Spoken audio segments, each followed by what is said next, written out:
Sigurni smo da u Moravičkom okrugu nema ovako lošeg puta koji ide do tako važnog objekta kao što je relej na Ovčaru. Nisu nam dozvolili da, kako rekoše, slikamo zgrade, ali nisu branili da sa njihovih objekata snimimo Čačansku kotlinu i deo meandra Morave kroz Klisuru. Zgusnuto naselje koje vidite u plavičastoj izmaglici je naš grad. Lepa slika, ali ružna stvarnost. Naime, Čačak je danas grad žeđi.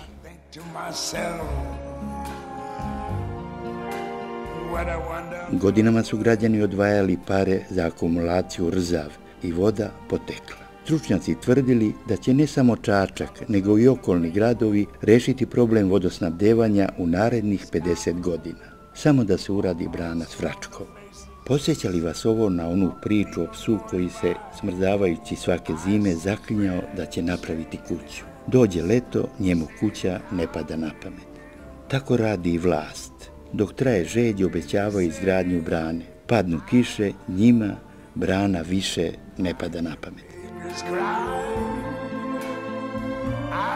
U želji da kako tako poprave situaciju i napune bunare na levoj obali, delimično zatvorili branu u Parmencu. Brana nema odavno upotrebnu dozvolu, nalazi se u fazi raspadanja.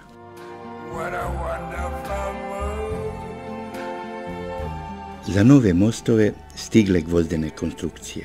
Vrše se posljednja merenja i priprema izgradnja betonskih stopa. Rekoše, najteže izaći iz zemlje. Posle sve ide brže.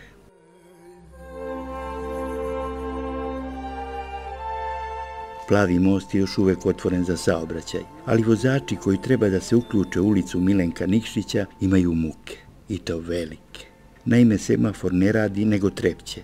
Kolone vozila na ulici Milenka Nikšića su velike, pa čekanja na uključenje izazivaju nervozu i opravdane grdnje i psovke vozača. Na glavnom mostu posle 4 godine rešili da poprave razvaljenu ogradu. Skinuli polomljene stubove, obeležili znacima, zategli trake, otišli. I evo, mjesec dana se ne vraćaju da završe posao.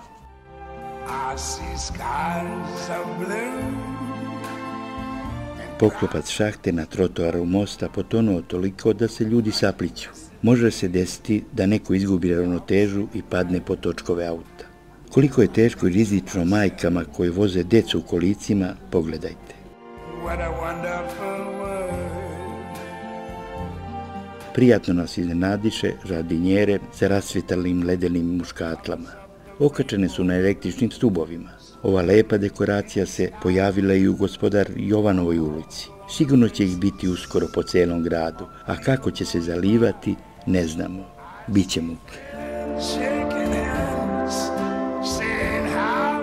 Ovakav izliv navijačke ljubavi ispod prozora filijale Čačanske banke primjer je kako se ruži lepa zgrada u samom centru.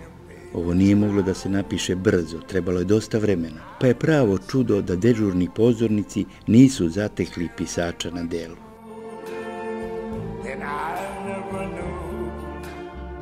Čuli smo da zaljubljeni u Beogradu zakupljuju bilborde i za skupe pare ispisuju ljubavne poruke.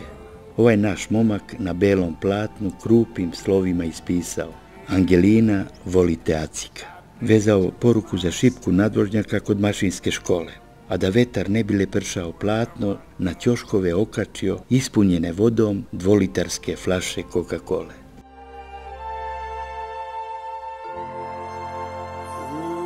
Kakvi su naši izvođači radova, evo primjera. Ispred mosta na Lupnjači pravi se trotoar, sve skupa 100 metara.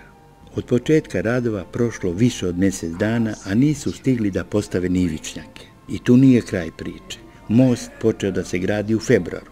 Još bila zima, trebao da bude pušten u saobraćaj aprila meseca. Sada je sredina avgusta. Niko ne zna kada će proraditi. Zvali nas stanovnici Parmenca. Jedan od njih, bez pardona, kaže: koja je budala postavila stubove rasvete na samoj ivici puta kojim dnevno prođe katkad i 20.000 vozila. Predviđen je i trotoar, a kuda će da ide, Bog zna.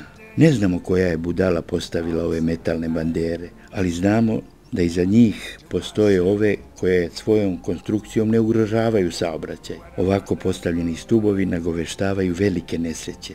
Biće dockan kad se desi. Ne daj Bože.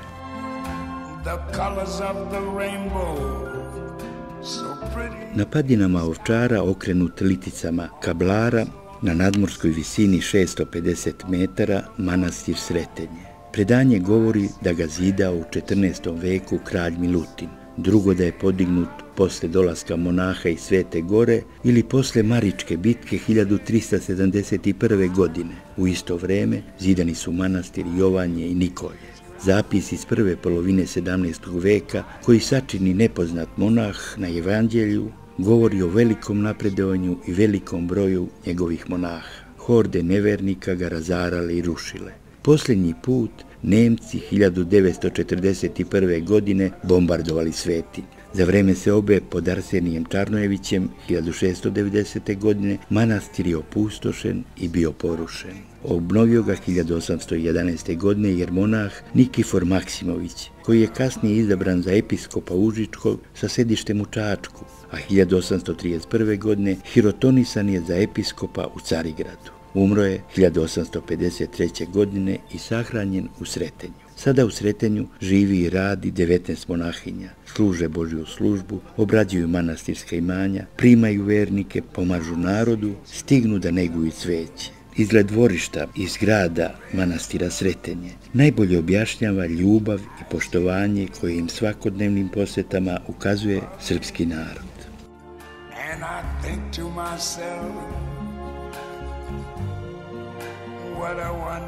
Poznajete li ovog čoveka? Rođen u Gornjoj Vrbavi, tu završio osnovnu školu i bio odličan đak. Životni put ga vodi u Čačak. Upisuje srednju vojnu industrijsku školu Boba Miletić. Dobija uniformu, postaje vojni pitomac. Uči za alatničara. Iz te vojne škole izlazili kadrovi koji su svojim znanjem uživali poštovanje i gde god su radili bili najbolji. Nije mu smetalo da uči, peva i igra u kulturno-umetničkom društvu Dule Milosavljević. Po završetku zanata ostane da radi u zavodu Boba Miletić. Vredan, kreativan, željan znanja, upisuje višu pedagošku školu u Kragujevcu, a odmah zatim i pedagoški fakultet koji završava pre roka za 3 godine. Zaposli se u Čačansku gimnaziju kao profesor tehničkog obrazovanja i informatike. Stručan, dobrog srca, tople ljudske reči, imao razumevanje za đačke probleme. Savetovao ih i pomagao, a oni njega voleli i nisu ga zaboravili. Kaže, najveće mi je zadovoljstvo kad mi priđu na ulici, ispričamo se.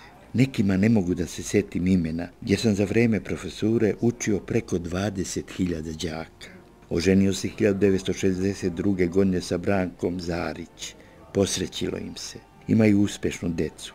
Starija ćerka Marija, udata za Bobana Đukića, je diplomirani defektolog, a Mirjana je lekar, udata za doktor Dragana Milovića. Stigli i unuci, Mina, Ivona, Đina i Vukašin. I tu se ne završava priča o ovom čoveku. Višestruko obdaren, sa smislom za estetiku, više od 30 godina radi kovano gvožđe, bakrorez, duborez, čak i prozore i nameštaj. Ali najveće zadovoljstvo mu je rad sa kožom. Pravi izuzetne, ekskluzivne novčanike, priveske, rokovnike i bezbroj lepih suvenira. Dobri poznavaoci ovog posla tvrde da mu nema ravna u Srbiji. Milorad Mića Lukić, profesor u penziji.